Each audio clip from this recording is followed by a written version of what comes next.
بسم اللہ الرحمن الرحیم۔ حضرت سلیمان علیہ السلام پرندوں سے ہم کلام ہونے کی قدرت رکھتے تھے۔ پرندوں نے جب حضرت سلیمان علیہ السلام کو زبان دان اور محرم راز پایا تو انہوں نے اپنی چوں چوں ترک کی اور پیغمبر خدا کی صحبت اختیار کر لی۔ حضرت سلیمان علیہ السلام کے دربار میں پرندے بھی حکمت و دانائی کی باتیں کرتے۔ ایک دن دربار لگا ہوا تھا۔ معمول کے مطابق حاضرین دربار میں اپنی اپنی زبان میں باتیں کر رہے تھے۔ تجربے اور دانائی کی نہریں رواں تھیں۔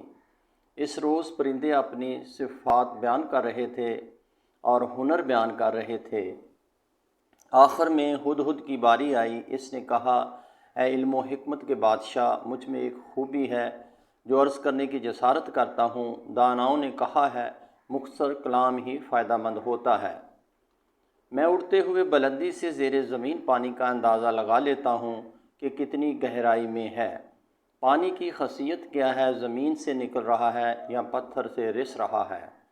حضرت سلیمان علیہ السلام نے ہدہد کی اس خوبی کی بہت تعریف کی اور اجازت عطا فرمائی کہ آب و گیا صحراؤں میں سفر کے دوران تم ہمارے ہراول دستہ کے ساتھ رہا کرو تاکہ پانی کا کھوج لگتا رہے۔ زاغ بد نیت نے جب سنا کہ ہدہد کو ہراول دستہ میں شریک رہنے کا اعزاز عطا ہوا ہے تو مارے حسد کے انگاروں پر جلنے لگا۔ فوراً پیغمبر خدا کے سامنے آ کر کہنے لگا، اے ہدہد نے آپ کے حضور سخت گستاخی کی ہے اور جھوٹا دعویٰ کیا ہے۔ اسے اس کذب بیانی کی سزا دی جائے۔ اس سے پوچھئے کہ تیری نظر ایسی تیز ہے کہ چھپے ہوئے پانی کی خبر دیتی ہے، تو پھر تجھے زمین پر بچھا ہوا جال کیوں نظر نہیں آتا جو شکاری تجھے پھانسنے کے لیے لگاتا ہے؟ ایسا ہنر رکھتا ہے تو جال میں گرفتار کیوں ہو جاتا ہے؟ آسمان کی بلندیوں سے وہ جال کیوں نہیں دیکھ لیتا؟ زاغ بد نیت کوے کی بات سن کر حضرت سلیمان علیہ السلام نے ہدہد سے دریافت کیا، دعوے کی صداقت کا ثبوت پیش کر۔ ہدہد نے بے خوف ہو کر عرض کیا، اے بادشاہ سلامت، اگر میرا دعویٰ صحیح نہ ہو تو یہ گردن حاضر ہے۔ یہ صفت مجھے قدرت نے عطا کی ہے۔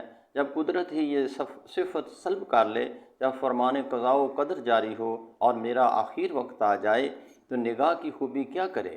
ایسے موقع پر عقل کام نہیں کرتی، چاند سیاہ ہو جاتا ہے، سورج گہن میں آ جاتا ہے۔ دوستو، اس میں درس حیات یہ ہے، اللہ تعالیٰ اپنی مصلحت کے مطابق تدبیروں کو توڑ دیتا ہے، قضاء کے سامنے کسی کی نہیں چلتی۔ جزاک اللہ۔